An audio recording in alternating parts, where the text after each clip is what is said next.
Esta noche nos acompaña en el estudio la secretaria del Trabajo y Fomento al Empleo del Gobierno del DF, Patricia Mercado. Patricia, gracias por estar aquí. No, al contrario, gracias por invitarme. ¿En diciembre algo tiene que pasar con el salario mínimo? Algo tiene que pasar porque en diciembre la Comisión Nacional de Salarios Mínimos tiene del 1 y hasta el 31 de diciembre para decir cuál va a ser el aumento del salario mínimo que va a regir en el 2015. Entonces, después de este debate, que yo creo que está dando un debate de veras interesante, se está dando un debate de altura, todos están poniendo sus puntos de vista en la mesa, no solamente sindicatos y empresarios, sino la academia, organizaciones sociales, es un partidos políticos, un debate, un diálogo amplio. Y bueno, pues la idea es además hoy al final del foro sobre salarios mínimos que organizó el gobierno del Distrito Federal con la CEPAL y otras instituciones académicas, la pregunta era, ¿puede haber un acuerdo nacional sobre esto? Y todos dijeron sí. Sí podemos hacer un acuerdo, un pacto a favor del salario mínimo. La cuestión es cómo, cuándo, qué proceso. Y algo que realmente fue un acuerdo entre empresarios, entre los representantes de los trabajadores y todos, incluido el propio presidente que estuvo, el presidente de la Comisión Nacional de Salarios Mínimos, es la desvinculación.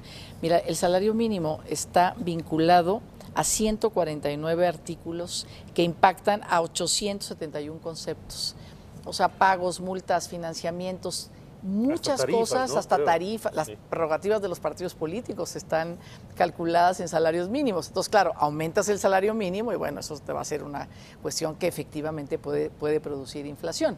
Pero si tú lo desvinculas y hay un gran consenso sobre eso, el secretario de Finanzas del gobierno decía, es la reforma que falta. Yo creo que en el mes de septiembre, octubre podemos estar en posibilidades de votar esa reforma para que en diciembre la comisión pueda decidir el aumento del salario mínimo, quizás un aumento significativo, no ligado al proceso inflacionario que traería todo eso, sino ligado a los propios méritos del salario que implica pues que el trabajador y su familia pueda vivir con este salario. A ver, ¿hay consenso?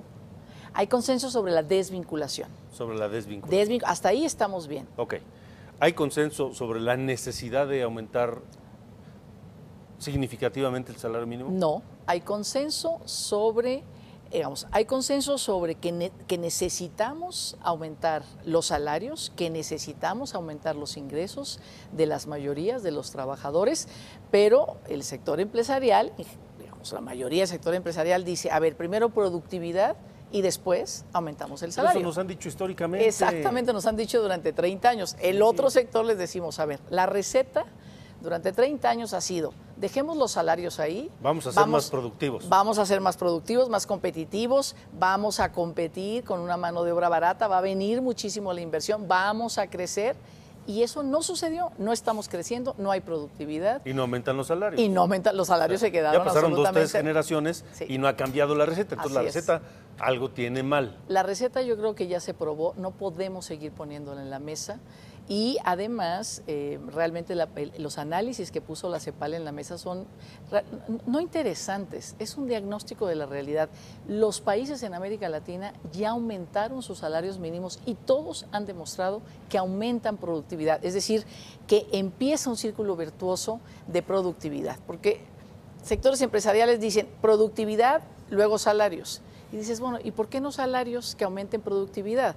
Porque si tú aumentas los salarios, ¿qué pasa con los trabajadores? Los trabajadores se apegan a la empresa. Tú como empresario quieres invertir en capacitación. La capacitación es central para la productividad. Entonces, haces vínculos mucho más estrechos entre trabajador y empresa con esta inversión en capacitación para el trabajo y, por supuesto, que los trabajadores se sientan reconocidos con su salario. En este momento esto no está pasando. El trabajador que tenga un ingreso, un sueldo más atractivo, pues va a cuidar más su trabajo. Totalmente, va a cuidar más su trabajo y el dueño de la empresa también dice, bueno, pues este trabajador que yo estoy invirtiendo en él, pues lo voy a capacitar mejor para que me dé, ¿qué es la productividad? Bueno, pues para que me dé más productos por las mismas horas de trabajo. Pero eso se logra también con capacitación. Ok, a ver, entonces, ¿hay consenso para desvincular los salarios mínimos de tarifas, multas? De todo lo que está, así es. Hay consenso que no se haga por decreto, sino a partir de un acuerdo. Ok, perfecto. Segundo consenso. Segundo consenso. O sea, mejor dicho, Primer consenso es que se necesita aumentar los salarios. Exacto.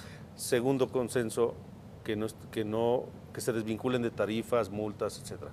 Tercer consenso, que no se haga de sopetón. Exacto, que haya partido un acuerdo y en un tiempo. Que haya un programa. Exacto. Y plazos. Que haya un camino, que haya una ruta. Y demás. Exacto. ¿En qué no hay consenso?